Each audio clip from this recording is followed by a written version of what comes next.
साहिल जोशी हमारे संवाददाता इस वक्त तमाम जानकारी के साथ मुंबई से हमारे साथ जुड़े हैं। साहिल, परिवार ये दावा कर रहा है कि अकाउंट डिटेल्स उनके पास हैं, ये डॉक्यूमेंट्री प्रूफ है। इसी के आधार पर उन्होंने आरोप लगाया कि 15 करोड़ रुपए ऐसे खातों में ट्रांसफर किए गए जिनका कोई अता पता ही नहीं है, बेनामी खाते हैं ये। वहीं सीए कह रहे हैं कि इतने पैसे थे ही नहीं। कहां तक सच, कहां तक झूठ और कौन क्या कुछ छुपा रहा है, ये दरअसल समझ ही नहीं आ रहा है।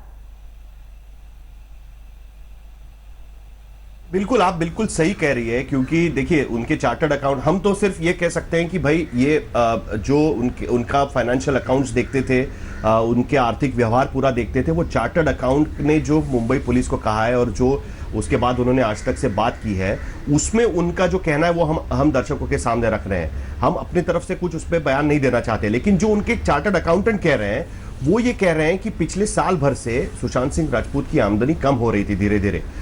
ये तो बात हो गई एक। दूसरी बात उनकी ये कहनी है कि रिया चक्रवर्ती या उनके फैमिली मेंबर्स के अकाउंट में कोई भी बड़ा अमाउंट ट्रांसफर नहीं हुआ है।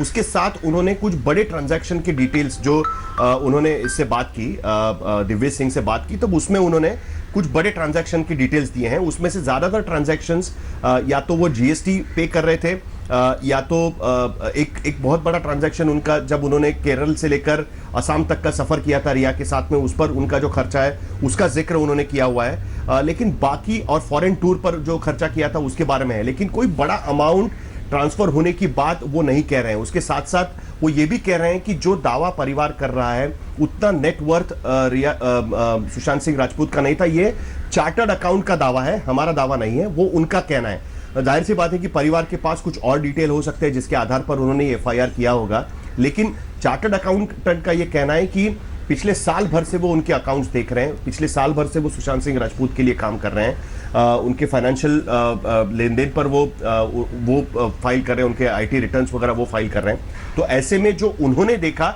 उसके आधार पर ये स्टेटमेंट उनका कहना है कि उन्होंने हमको दिया है, हमसे बात करते हुए दिया है। हर किसी का अलग अलग दावा है। जैसे मैंने पहले भी कहा नेहा कि ये बहुत ही ज्यादा मर्की बन चुका है पूरा मामला। अब सुप्रीम कोर्ट को यह तय करना है कि क्या दो अलग अलग राज्यों की पुलिस इसमें इन्वेस्टिगेट करेगी या कुछ और इसमें से निकलकर सामने आएगा। नमस्कार, मैं हूं अंजना ओम कश्यप। हमें उम्मीद है ये वीडियो आपको पसंद आया होगा।